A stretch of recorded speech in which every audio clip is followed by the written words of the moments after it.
సింహాచలం ఆలయంలో జరిగిన ఘటన దురదృష్టకరమని బీసీవై పార్టీ జాతీయ అధ్యక్షులు బోడె రామచంద్ర యాదవ్ అన్నారు. తిరుపతిలో జరిగిన మీడియా సమావేశంలో ఆయన మాట్లాడుతూ మానవ తప్పిదం వల్లనే సింహాచలం ఆలయంలో ఘటన జరిగిందని, నాసిరకం పనులు నాణ్యతా లోపం వల్లే గోడ కూలి అమాయకులైన భక్తులు మృతి చెందారని అన్నారు. ఈ ఘటనకు సంబంధించి ప్రభుత్వం కాంట్రాక్టర్ పై కఠిన చర్యలు తీసుకోవాలన్నారు. అలాగే రాష్ట్ర వ్యాప్తంగా ఉన్న దేవాలయాల్లో జరిగే నిర్మాణ పనుల్లో నాణ్యత ప్రమాణాలను పాటించేలా ప్రభుత్వం చర్యలు తీసుకోవాలన్నారు. సింహాచలం ఘటనలో బాధితులకు ప్రభుత్వం వెంటనే ఎక్స్గ్రేషియా చెల్లించాలని డిమాండ్ చేశారు.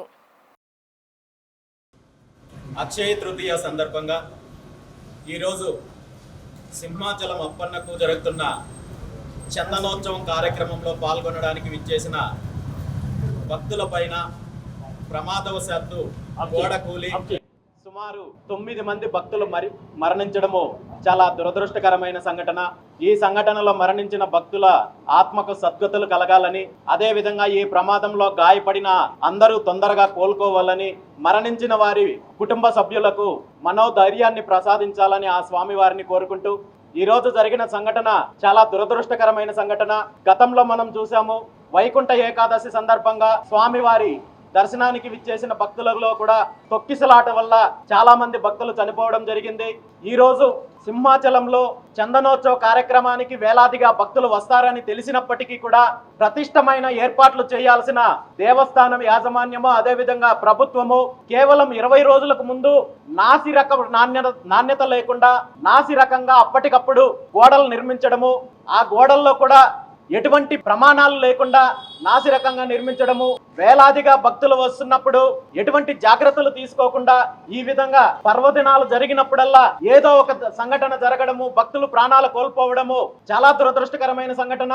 ఇలాంటి సంఘటనలు జరిగినప్పుడు భవిష్యత్తులో ఇలాంటి సంఘటనలు జరగకుండా చర్యలు తీసుకోవాల్సిన ప్రభుత్వము సంఘటన జరిగిన ప్రతిసారి కూడా దీనికి కుంటి సాకులు వెతుక్కొని తప్పించుకునే ప్రయత్నం చేస్తోంది తప్ప బాధ్యతగా వ్యవహరించడం లేదనేది ఈరోజు ప్రభుత్వము మంత్రులు ఇస్తున్న ప్రకటనలు చూస్తే అర్థమవుతోంది.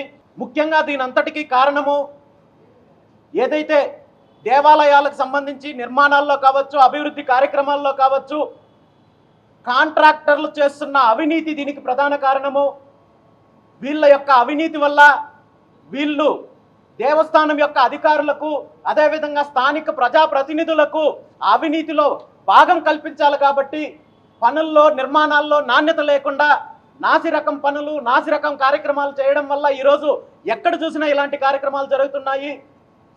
వీటిని సరిదిద్దుకోవాల్సిన ప్రభుత్వము తప్పు చేసిన వారిపైన చర్యలు తీసుకోకుండా వర్షం వల్ల గోడలు కూలిపోయాయి, లేదా ఇంకొక కారణం వల్ల రద్దీ వల్ల సంఘటన జరిగిందని చెప్పి చాలా దీన్ని సింపుల్గా తీసుకొని తప్పుదారి పట్టించే కార్యక్రమం చేస్తున్నారు.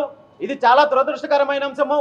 ఈరోజు జరిగిన సంఘటనలో ఎవరైతే బాధ్యులు ఉన్నారో వాళ్ళందరిపైన కూడా చర్యలు తీసుకోవాలని, అదేవిధంగా చనిపోయిన వారి కుటుంబాలకు వెంటనే పరిహారం చెల్లించాలని, గాయపడిన వాళ్ళందరికీ కూడా వెంటనే కోలుకునే విధంగా వాళ్ళకు వైద్య సేవలు అందించాలని, మరీ ముఖ్యంగా రాబోయే రోజుల్లో ఇలాంటి సంఘటనలు జరగకుండా చర్యలు తీసుకోవాల్సిన బాధ్యత ప్రభుత్వం పైనుంది, ముఖ్యమంత్రి చంద్రబాబు నాయుడు గారి పైనుంది.